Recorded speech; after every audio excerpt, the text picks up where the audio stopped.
Today is January 30th, and I am making the featured recipe from the Fannie Farmer kitchen cabinet, Washington pie. Despite the name, Washington pie is actually a cake.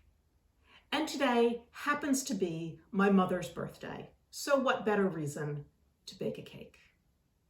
To make Washington pie, you will need butter, sugar, milk, eggs, flour, baking powder, jam. It's a very simple cake. You start by creaming butter.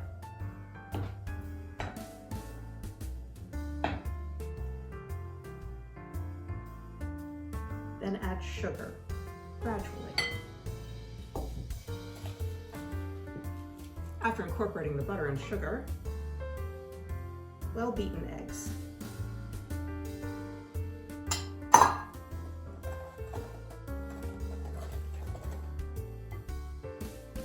And some milk.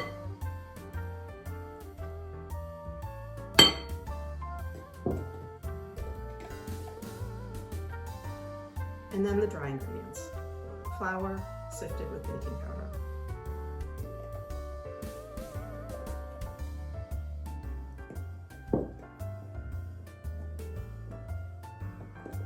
That's it. No other flavorings. It's a very, very simple cake.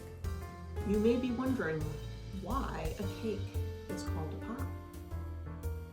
Washington pie, which dates to about the mid-19th century, was originally baked in pie tins.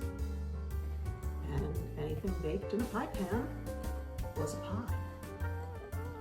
Now that we're all mixed, we're gonna head to the kitchen. Now to pour my batter into the prepared pans. Fannie Farmer, writing this recipe in the early part of the 20th century, says to use round layer cake pans. But in the spirit of this recipe, I am using pie pans, well greased with baking spray. I don't know how full the pans should be, so I'm using this half cup measure, just so I know each one has the same amount.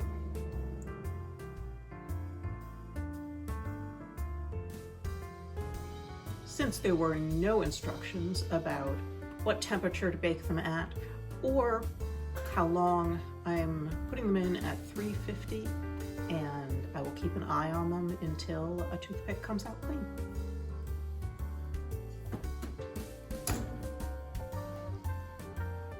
"25 minutes later, and the cakes are baked." I'm going to let these lovely cakes cool, and then we will come back for the final step, putting some filling between the layers. Washington pie is the precursor of another, more famous cake called a pie, Boston cream pie, obviously invented here in Boston at the Parker House Hotel, where you can still go and have Boston cream pie, and Parker House rolls too. It is much fancier.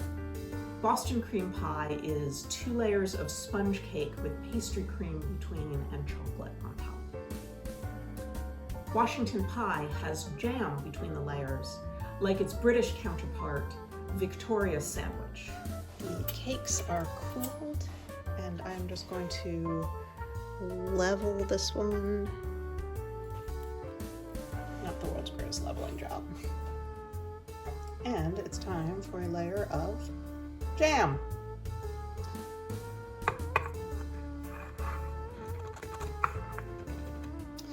Okay folks, this is kind of embarrassing, but I can't get the lid off the jam. So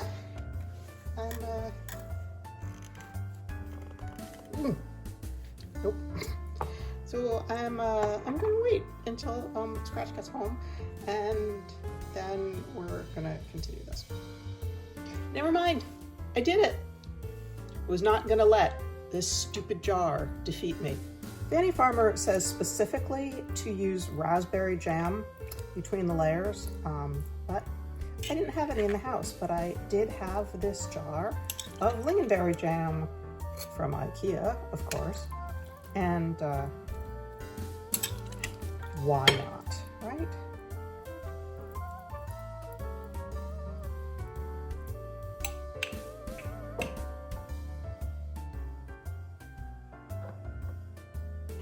And for the final touch,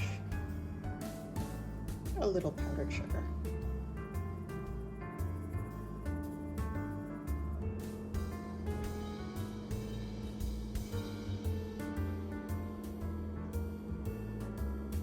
Washington pie.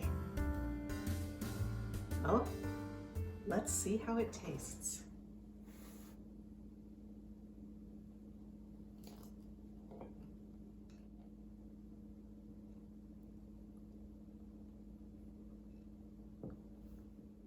Well, the cake itself is very plain.